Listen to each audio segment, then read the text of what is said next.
suite. On va inviter tout de suite notre invité, Jonathan Lamérange. On va attendre aussi que le monde se connecte. Allô?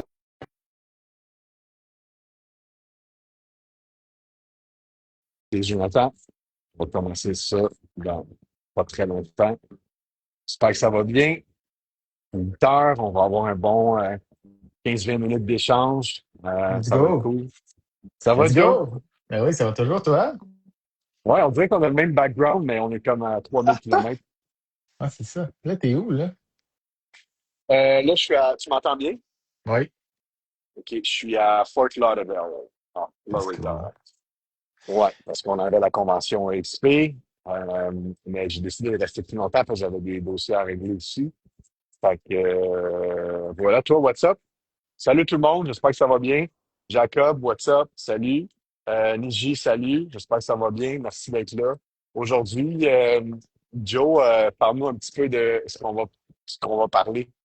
Ben, c'est parce que honnêtement, on a vu les nouvelles, puis on était quand même. Je pense que ça vaut la peine d'en parler à notre audience, à notre communauté, acheteurs, vendeurs, courtiers, collaborateurs. Tu sais, en ce moment, on a réalisé dernièrement que les taux deviennent de plus en plus intéressants, les taux hypothécaires. Tu sais, si on dit qu'en ce moment, le taux directeur il est descendu à quoi? 2 points combien? 2,25. 2,25. Puis, tu sais, j'ai sorti les taux réels, là.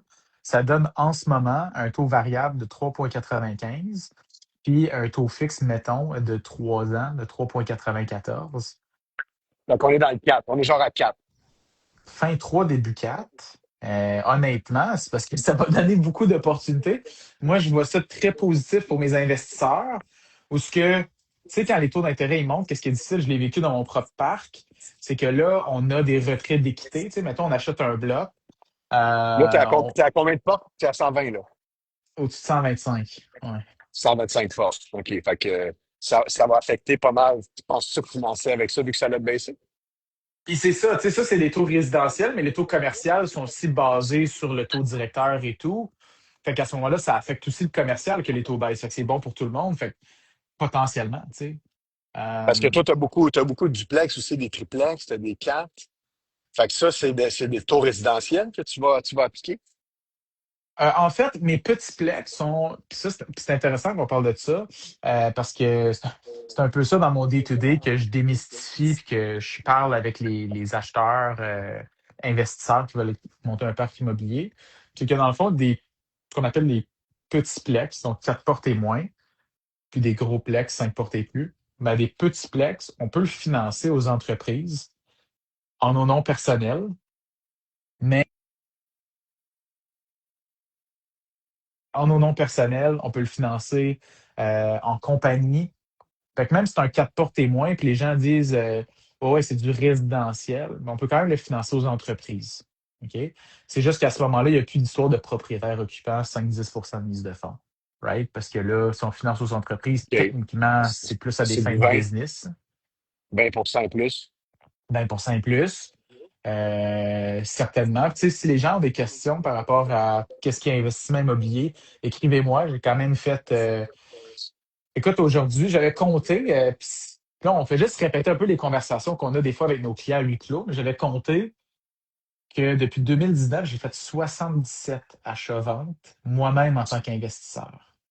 Wow. Ça, c'est insane. Fait que t'en as fait au moins une dizaine par année, qui est comme un par mois, qui est quand même assez fou, là, tu sais, quand tu penses à ça. Puis, selon toi, là, le nouveau taux là, qui a baissé pour le commun des mortels, c'est une bonne affaire ou c'est une mauvaise affaire? C'est une bonne... Moi, mon livre à moi, c'est une bonne affaire. Mais il y a l'autre côté de la médaille, que peut-être tu vas me dire que là, le marché il va peut-être s'enflammer, là. Je ne sais pas. Toi, en ce moment, le marché de l'Estrie est comment? Ben, c'est parce que moi, tu sais, on vit encore un peu de surenchère, puis je suis comme, là, si tout le monde est comme chaud d'acheter, puis là, le taux baisse, Ben, moi, comme dans la pandémie, le taux était à quoi? Il était genre à 2%, là, genre, le monde, il 1,4, le plus avait. bas, c'était Ouais, malade. ouais, j'ai des clients qui ont eu des taux, des prêts à genre 1,8, là, tu sais. Ouais, Fait que, ouais, mais qu'est-ce que ça faisait? C'est que ça se vendait 100 000, 150 000 de plus, tu sais. Fait qu'au final, oui, tu sauves 1% sur 25 ans, ça paraît énormément, mais qui garde ces maisons 25 ans? Personne. Ils vont les personne. garder 50 ans. Fait que là, tu payes 100 000 de plus parce que tu as de la surenchère, mais tu sauves 1% d'intérêt pour tes 5 ans que tu vas garder ta maison en général. Je ne sais pas. Tu sais, moi, dans des marchés qui sont chauds, exemple en Estrie, ça roule beaucoup. Je ne sais même pas si c'est une bonne affaire, tu sais, pour les clients qui achètent parce que veux pas, il y a plus d'attractions. Si les taux sont moins chers, le monde va vouloir plus acheter. Ça va se garrocher un peu plus. Il va y avoir plus de surenchères. Donc, au final, je suis pas sûr que c'est tant la bonne affaire, mais qu'est-ce que Hmm. tu en penses? Mais tu sais, qu'est-ce qui arrive, je pense, qu'est-ce qui est intéressant, c'est saisir les opportunités de façon saisonnière, vraiment par opportunisme. OK? En ce moment, probablement chez toi aussi, mais là, tu me dis qu'il y a de la surenchère, mais j'imagine que dans ton coin, l'automne, c'est un petit peu plus calme que, mettons, le printemps, début été. En tout cas, je pense que ça, c'est un phénomène qui est assez généralisé, Oui, là. Je connais plus 100%. mes chiffres dans ma région. Je pense que c'est à l'entièreté du Québec. Fait qu'à ce Oui, moment-là, ben, tu sais, si les taux, ils viennent de descendre, puis moi, tu sais, j'étais à comme 76 transactions depuis le début de l'année en tant que courtier. Cette année, je ne pousse personne à faire plus de transactions, mais dans le sens que c'est pas un pitch de vente pour acheter une propriété, mais je me dis, Colin, s'il y a un moment, OK, qu'il faut acheter, ben, c'est peut-être quand les taux viennent juste de descendre, puis le marché il est peut-être un peu plus au ralenti de façon saisonnière, qu'il y a moins de compétiteurs acheteurs. Là, comme là, là. boum, on vient tout de suite locker un achat, peut-être à cause qu'il y a moins de compétition, peut-être même négocier un 20, 30, 40 000. Tu sais, je l'ai fait. Une propriété qui était listée à 294, on l'a locké à 260. Je l'ai fait récemment, là.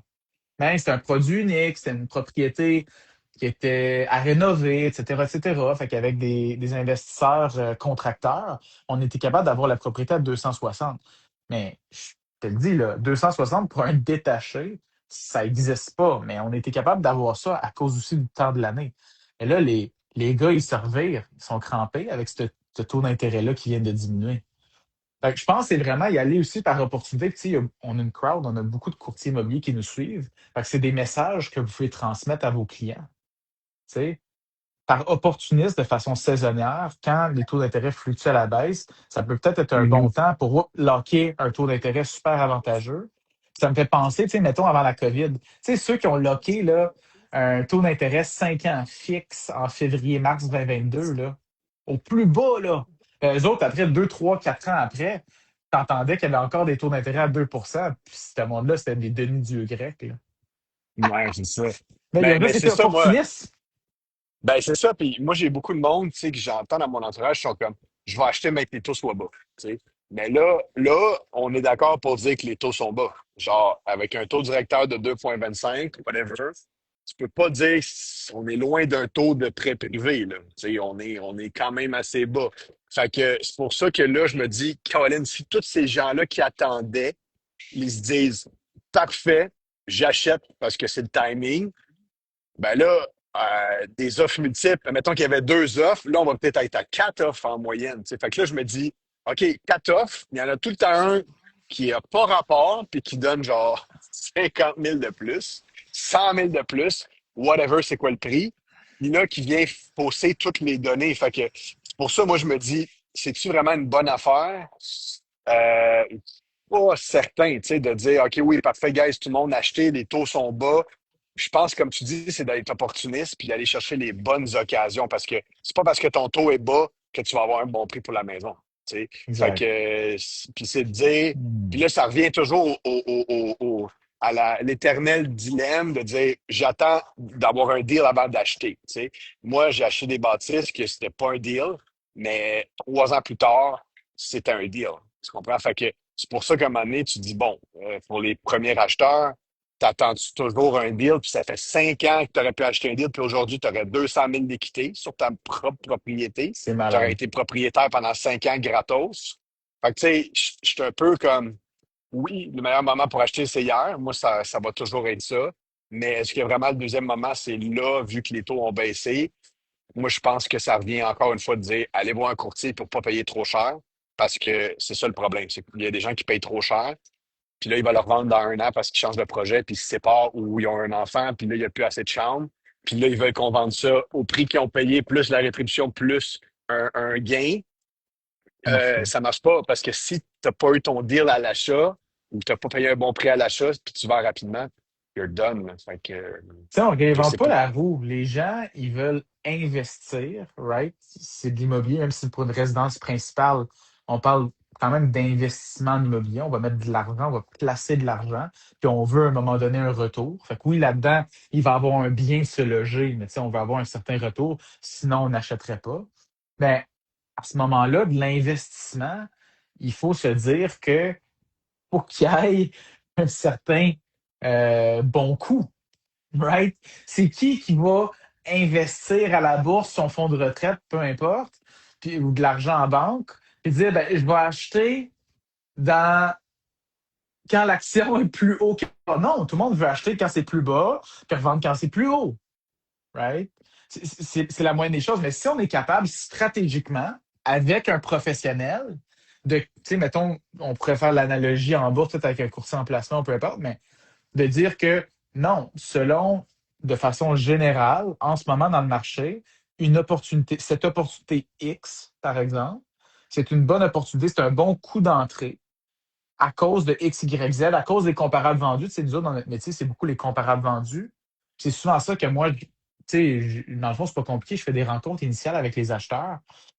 Je parle beaucoup de, ben moi, dans le fond, je fais une analyse à l'inverse. Fait que le courtier vendeur va faire une analyse des comparables vendus pour faire une stratégie de mise en marché, pour mettre la propriété sur le marché, choisir sa stratégie de mise en marché agressive au-dessus du prix ou à la juste valeur marchande. Ça, c'est le vendeur qui décide. Mais une fois que nous autres, en tant que courtier acheteur, on décide être intéressé par rapport à une propriété, un courtier acheteur avec ses acheteurs, après une visite, pourquoi on ne fait pas l'inverse? Parce que si on se base sur le prix inscription pour négocier, mettons, le vendeur, lui, il voulait s'essayer un petit peu sur le prix, puis il l'a mis à 3,30, mais la propriété vaut 300. Mhm. Ben, même si on la loque 20 000 de négo à 310, on paye 10 000 de plus de toute façon. Right? Fait que c'est ça que je répète souvent à mes acheteurs, à mes clients. Je dis, guys, c'est quoi la juste valeur marchande de la propriété? Puis je vais vous le calculer. Une fois que l'intérêt de la visite est là, évidemment. Puis des fois, on est surpris. Mais mettons, OK, mettons là, parce que là, ça va arriver là, avec le taux d'intérêt qui a baissé. Tu as des acheteurs, tu travailles quand même pas mal d'acheteurs, je sais. Tu aides beaucoup d'acheteurs, je vois beaucoup tes posts, tu sais, achats, puis même ça roule. Là. Euh, OK, là, ils veulent la maison, mais il y a trois autres offres. OK? Puis là, mettons, c'est une maison à, je sais pas moi, 500 000. Là, ça va être quoi? Tu sais, est-ce que tu les pousses à dire, guys, allez donner un peu plus. Est-ce que tu vas voir les comparables vendus puis tu fais ton affaire ou tu dis juste, guys, mettez ce que vous pouvez? Tu sais, moi, la façon que je le fais, c'est super simple. Je leur dis, guys, allez au prix que vous êtes à l'aise de Ouais, l'avoir ou de la perdre. Qu'à ce exact. prix-là, là, c'est comme, on l'a essayé, c'est correct. Je l'ai pas, mais je l'ai. Mais des fois, c'est pas évident à trouver ce prix-là, tu sais. Mais toi, comment tu t'y prends? J'y vais de la façon logique. Tout le monde aime la logique. Encore plus dans un scénario, dans les événements qui sont émotionnels, right? Un contexte de surenchère. Le fameux FOMO, Fear of Missing Out. Une promesse d'achat rentrée, deux promesses d'achat rentrées, trois promesses d'achat rentrées. Ben, à chaque notification qu'on va partager, nous autres, on reçoit des notifications en tant que courtier qui a une offre supplémentaire à chaque fois qui est reçue du courtier vendeur. Le courtier acheteur reçoit une notification. Ben, on notifie notre client, right? Mais à ce moment-là, c'est sûr que ça met du stress sur tout le monde. Ben, les clients, à chaque fois qu'il y a une offre qui est rentrée. Mais l'objectif va être la façon suivante. À l'inverse, OK, le fameux reverse engineer, on va venir calculer c'est quoi la juste valeur marchande de la propriété? C'est quoi la stratégie de mise en marché du vendeur, puis du courtier vendeur, pour le savoir, pour prendre des décisions éclairées. Puis par la suite, on va prendre une décision en fonction de ça. Fait que si, mettons, il n'y a pas d'offre, right? Mais on sait qu'il y a beaucoup de visites, qu'il y a beaucoup d'actions, puis le taux d'intérêt vient de descendre, puis Colin, ça se peut C'est qu'il ça. y ait plusieurs C'est offres. chaud, là. Il n'y a personne d'autre, mais c'est comme. C'est chaud, là. Fait que là, on donne des golden nuggets, là. Là, là, en ce moment, on donne vraiment des golden nuggets parce que je vais être honnête, j'ai une bonne moyenne au bâton quand je suis en compétition avec d'autres offres. Pourquoi? Parce que j'ai des stratégies de timing souvent à donner aux acheteurs, mais avec de la logique des chiffres. Right? Fait que c'est de dire de façon stratégique, ben, si on est la première offre, ça dépend. Est-ce que on veut, entre guillemets, faire une offre très intéressante pour le vendeur pour avoir un court délai d'acceptation? OK. OK. Si, puis encore une fois, ça dépend, c'est quoi le prix d'inscription, puis c'est quoi la juste valeur marchande. Si la maison, elle vaut 400 000, puis est affichée à 400, puis les acheteurs la veulent vraiment, ça leur dérange pas de payer quelques milliers de dollars, de plus que le prix d'inscription et le prix de la juste valeur marchande dans cet exemple-ci, de un, sont en connaissance de cause, OK? De deux, c'est une stratégie qu'on adopte, logiquement parlant, right? Fait que là, mettons qu'on offre 405 parce qu'on la veut vraiment, puis on est passé à côté d'une coupe de propriétés qu'on a manqué. Mais celle-là, c'est It's the One, puis il y a un aménagement paysager de fait de plus que les autres. Fait que finalement, on va avoir moins d'argent à investir dedans, et plus clé en main. Fait que le 5, mettons, qu'on donne de plus, pour nous, ben, c'est quasiment comme un retour sur investissement. Mais on sait qu'elle vaut 400. OK? Les Mm. acheteurs sont willing de mettre une coupe de milliers de dollars supplémentaires Même juste si pour t'es se. tout seul. Même si t'es tout seul. Ben là, à ce moment-là, avec les acheteurs, on va faire différentes stratégies. Ça va être, est-ce que on donne, puis moi, je donne les stratégies, moi, je suis un conseiller, right? Fait que je donne des stratégies, puis c'est le client qui décide. Bon. Ben, si on offre le plein prix, dans un scénario d'engouement, là, puis on le voit, là, on sort de la visite, il y a une autre visite, puis on est arrivé, il y avait une autre visite, puis on le voit, là, c'est chaud. Puis le produit, ben, il est attrayant, il est intéressant comparé aux autres sur le marché, les compétiteurs. Est-ce que le vendeur, lui, avec autant d'actions, il va juste accepter une offre au plein prix direct en partant avec un délai d'acceptation de 24 heures? Ben non. Il va vouloir se donner du temps d'amasser des offres. Il va vouloir se donner du temps de faire la visite libre s'il y en a une qui est annoncée. Fait qu'à ce moment-là, ça peut être À moins, intéressant. c'est ça, à moins que tu donnes ton 5 000 de plus, comme tu dis, un petit bonus de dire, garde, là, tu as peut-être plus à perdre que d'aller gagner, tu sais. Fait que toi, tu serais open de dire, même si tu es t'es la seule offre, pardon, de mettre plus que le prix qu'il demande, mais pour scraper les restes tout de suite. Mais de façon raisonnable quand même, pas déraisonnable, et en connaissance de cause.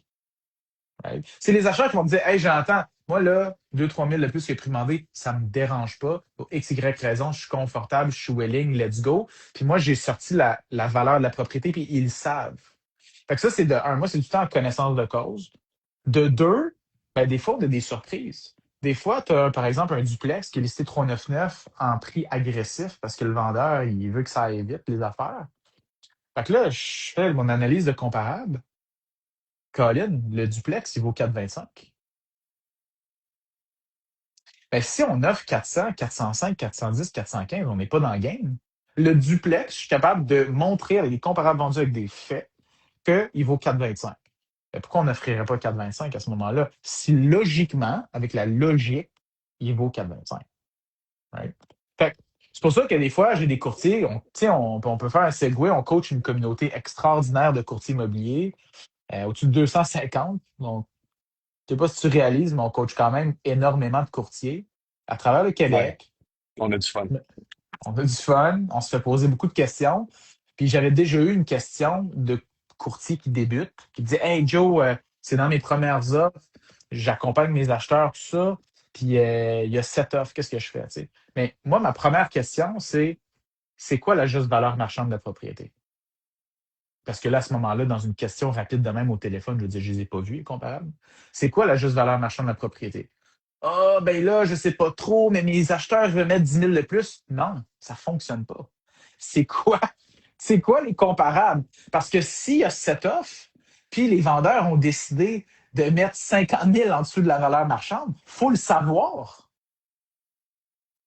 Ouais, Tu c'est sais? ça, parce que tu peux pas, en fait, tu peux pas te baser sur le prix demandé. C'est Mais simple de non, même, right? Tu peux mais pas non. te baser là-dessus parce qu'ils peuvent demander n'importe quoi. Même si tu es tout seul, tu sais jamais vraiment c'est quoi le prix si tu n'as pas fait ton analyse comparative. Fait que, tu sais, puis ça vaut dans le plex comme toi, tu en as plusieurs, ou ça vaut aussi dans le résidentiel pour une maison, tu sais. Mais idéalement, c'est ça qui est le fun, c'est que si tu en fais autant qu'on en fait nous autres, ben, à un moment donné, tu connais les prix quasiment par cœur. Tu comprends? Fait que quand il est à 500 000, exemple, mais tu sais que cette maison-là, ça devrait être à 600 parce qu'il y a un garage, puis il n'y a pas de boisement en arrière, whatever. Ben, c'est plus facile de dégainer rapidement, puis te dire à tes clients, guys, là, c'est le temps d'y aller. Moi, je vous le dis, ça vaut tant. Mais, exemple, là, on a parlé que ça va bien, tu es tout seul, OK? Mais mettons que Ouais, tu as trois, quatre offres, là. Puis ouais, là, tu sais que la maison, elle vaut plus. OK? Ben, ouais, non, non, en fait, même pas. La maison vaut pas plus que le prix qu'il demande. OK? ouais, Mais il y a trois autres offres. La maison est à ouais, 500 000. Il y a trois autres offres contre vous autres. Puis, mais tes clients, ils la veulent. Ils la veulent. Ils sont comme, Joe, je m'en fous. On la veut. C'est quoi tu fais? ouais. Ben là, c'est là la fameuse phrase de c'est à combien que tu es près de la perdre. C'est plate à dire, mais c'est ça. Mais au moins, à ce moment-là, tu as sorti les comparables. Parce que c'est ça notre rôle quand on est un courtier acheteur avec un contrat de courtage acheteur. On représente les acheteurs, right? Fait que moi, je suis un représentant, je suis une extension de leur cerveau avec le professionnalisme. Fait qu'à ce moment-là, c'est de dire, je sors l'information, ça vaut 500. Joe, on la veut, Joe, on la veut, Joe, on la veut, c'est pas grave, c'est pas grave, c'est pas grave. OK, ben, tu es en connaissance de cause. Moi, ma première job est faite. Par la suite, la deuxième job, c'est de dire, ben, stratégiquement parlant, peut-être comparé à d'autres propriétés qu'on a visitées qui avaient peut-être un foyer de moins, ou peut-être qu'il y avait une piscine de moins, que, mettons, je te donne un exemple, puis des fois, tu peux avoir une propriété que tu payes un petit peu plus cher sur le marché que la juste valeur marchande des comparables, mais des fois, il y a des petits bonbons de plus que pour toi, ça vaut pas mal d'argent parce que tu l'aurais fait de toute façon. Je te donne un exemple. Sur la propriété, il y a une piscine creusée, mais on le sait, les piscines, tu sais, la valeur marchande dans les piscines, piscine ou pas de piscine, comme oui, une belle cour, tout aménagée avec 100 000 dedans. OK, peut-être tu n'auras pas 100 000 de valeur usagée, peut-être tu en auras 50, 60, mais on se comprend. Bon, mais cette propriété-là, 500 000, il y a une piscine creusée. Les, les comparables, des fois, tu as un comparable avec une piscine, des fois, tu en as avec qui n'a pas de piscine. Donc, c'est un peu difficile à dire, right? Fait que tu es capable de dire, ben, elle vaut le prix qui est affiché dans ton exemple. Mais la piscine creusée, eux autres, là, je ne sais même plus combien ça coûte aujourd'hui. Ça doit être au moins une cinquantaine de mille, là. Avec, mettons, un beau fini, un beau béton estampé, puis tout ça, puis les clôtures. Hein, Ah les ouais. règlements, les règlements de clôture, aujourd'hui, c'est un autre 10-15 facile. Bon. Ah, moi, je dis à cette heure, une belle piscine creusée là, avec un petit peu de setup, c'était au moins à 100. Je sais pas, guys, qu'est-ce que Hein, vous en pensez, mais hein, on était à peu près à 100 000. Là, une belle piscine c'est creusée, là. malade. Ouais, ouais, ça va très, très vite. OK, parfait. Fait que c'est ça un peu ton boss, c'est de leur dire, guys, ils sont en connaissance de cause. Et à partir de là, qu'est-ce que vous voulez faire? Parce que ça va arriver, là, ça va. Avec le taux qui a baissé, moi, je vous le dis, ça fait quoi, trois fois de suite qu'il baisse? Ben, ça Quatre? fait pas mal de Trois? fois. Trois, quatre Ça fait facile. trois. Ouais, ça fait comme trois, quatre fois de suite. Fait que ça veut dire que le monde, là, vont dire, OK, le monde qui attendait pour un petit taux, c'est live qui vont sauter. OK? Puis là, ce qui va Mm. arriver, moi, je te le dis, dans des marchés qui sont déjà chauds, il va y avoir des offres multiples encore plus. OK? Fait que C'est là, que c'est ça va être fou. bien, oui, puis ça va être bien important pour les courtiers d'avoir des bonnes stratégies. Puis, tu sais, de dire comment, parce que l'affaire qui est plate, c'est de travailler avec des acheteurs puis de pas gagner les offres. Il n'y a rien de pire que ça pour les acheteurs et pour vous. Fait que ça vous prend des bonnes stratégies. Joe et moi, on en a des très bonnes depuis le temps qu'on fait ça, puis on fait du gros volume pour le Québec, là, parce qu'on est allé à Miami récemment, puis on s'est rendu compte que on a des croûtes à manger. Mais pour notre secteur, je pense qu'on fait du gros volume. Fait que tout ça pour dire que ça vous prend des techniques importantes pour que vos acheteurs. Tu sais, on voit toujours les mêmes coursiers qui gagnent en offre multiple. Je sais pas si tu t'es rendu compte de ça. Presque, tu sais, comme toute une bonne moyenne, la plupart des courtiers qui font beaucoup d'offres multiples, on dirait que c'est les mêmes qui gagnent. J'en ai une couple dans ma tête qui viennent à l'idée, là, que à chaque fois, je suis comme, man, genre, elle, je sais qu'elle va gagner en offre multiple, ou lui, je sais qu'elle va gagner. Il y a une méthode à ça. Tu sais, il y a une présentation, il n'y a pas juste un prix. Il y a une façon d'amener ça. 100%. Oui, il y a le prix, mais il n'y a pas juste ça. Tu sais, fait que si jamais vous voulez plus d'infos là-dessus, vous me laisserez savoir. Si on peut vous aider, ça va nous faire plaisir. Mais, tu sais, là, je vois le temps défiler, ça fait déjà comme une demi-heure. Mais on pourra parler d'Andy Elliott à notre prochain live. Qu'est-ce que tu en penses? Je sais pas s'il y en a qui aimeraient entendre un petit peu. Joe, en fait, se fait coacher par Andy Elliott directement. Fait que c'est quand même assez incroyable. Puis là, tu étais avec lui récemment, la semaine passée, je pense. Ouais, j'ai fait 3 formations en 4 semaines. J'ai eu mon premier coaching privé avec Andy. Ça s'est super bien passé. Puis tu sais, c'est ça qui est cool quand t'es avec des gars de même, c'est que contractuellement parlant, le premier appel, il est 1 heure, puis il t'en donne 1h28, puis t'es comme, c'est sharp. Tu sais. Fait que lui, c'est vraiment de donner de la valeur. Puis ce qu'il dit, moi, c'est rendu mon nouveau motto. Tu sais, c'est pas compliqué. Guys, on va chercher des gros joueurs, des gros coachs. Pourquoi? Pour changer nos vies, puis après changer vos vies. Fait que lui, son motto, c'est quoi? C'est je change des vies. Bon, ben nous autres, c'est rendu ça. OK? C'est qu'on change des vies. Puis tu sais, j'ai déjà entendu certains courtiers immobiliers, par exemple en entrevue ou peu importe, ils disent, ben tu sais, on n'est pas des docteurs, on change pas des vies. Je sais pas comment ils disaient ça. On n'est pas des docteurs, on sauve pas des vies. OK? Tu sais, c'est comme l'analogie. Mais, tu sais, honnêtement, là, j'ai eu des investisseurs, là. Je leur ai fait acheter un plex, je leur ai monté un plan stratégique. Ils ont fait les rénovations comme on avait dit. Ils ont loué les loyers comme on avait dit. Puis en 1 an, ils ont refinancé le plex comme c'était prévu à 250 000 $ de plus. Ouais, Fait, ça change une vie. Ça sauve pas des vies, mais ça change des vies. puis On tu va se le sais, dire. puis là, on pourrait même re-regarder ce Google Review-là. Il dit littéralement que j'ai changé leur parcours immobilier. Ben là, tu sais, de un, ça crée une relation de proximité, c'est vraiment le fun, c'est vraiment cool. Là, si les clients, ils te réfèrent à tout le monde, puis t'es leur courtier pour la vie. Mais au-dessus de ça, c'est que nous autres, comme, tu sais, commission de plus, commission de moins, c'est pas ça, là. Tu sais, quand tu fais plusieurs transactions, beaucoup de transactions par année, ben c'est plus, c'est quoi la valeur que tu vas aller donner à ton vendeur, ton acheteur, ton client. C'est comment tu vas être capable de changer sa vie. J'aime ça. Puis c'est vrai. Tu sais, moi, j'en ai eu des, tu sais, en près de 1000 transactions, mettons que j'ai contribué. Ben, j'ai pas sauvé des vies, mais j'en ai quand même changé quelques-unes. Tu sais, que ce soit avec des surenchères, que ce soit avec des offres qui n'auraient pas passé, que ce soit avec des personnes qui sont décédées des transactions. Name it, genre, on change vraiment des vies. Tu sais, les gens, ils ont leur plus grosse dépense souvent dans leur vie, c'est l'immobilier. Tu sais, fait que si on peut les aider avec ça, puis leur faire un achat intelligent, Exact. stratégique, Exact. on change leur vie. C'est genre, c'est vraiment important que le monde comprenne ça. Tu sais, fait que, écoute, c'est malade. Merci de ton temps. Faut déjà qu'on fasse d'autres choses. Mais je pense que la semaine prochaine, on pourrait peut-être faire un autre live ou quand est-ce que Oui. les guys vous voulez. Je sais pas s'il y en a qui ont des questions avant qu'on s'en aille. On est quand même quasiment une vingtaine. Laissez-nous savoir. Puis je propose, Joe, que la prochaine call, on pourra peut-être faire un peu qu'est-ce que tu as parlé avec Andy. Puis Hmm. on parlera peut-être de XP un peu plus là, de Miami qu'on a eu. Là, on n'a comme pas eu le temps, man. On a parlé des acheteurs puis le taux d'intérêt. Mais c'est correct, là, il y a tellement de nouvelles affaires. Puis pour rester on point, je pense, c'est ça qui est important. Puis se démarquer, guys, ça, c'est la clé dans tout. Si vous voulez vous démarquer puis faire plus, aider plus de gens, changer plus de vies, il faut que vous vous démarquiez. Être coaché par les bonnes personnes pour la fameuse fast track. 100%. Ouais, ça, je pense que t'es bien placé pour le dire. Là, tu sais. You walk the talk, c'est ça qu'ils disent. Le Fait coach qui que, arrête de se faire coacher, c'est que peut-être qu'il ne croit plus dans son produit. ouais, même Andy doit se faire coacher. Hein?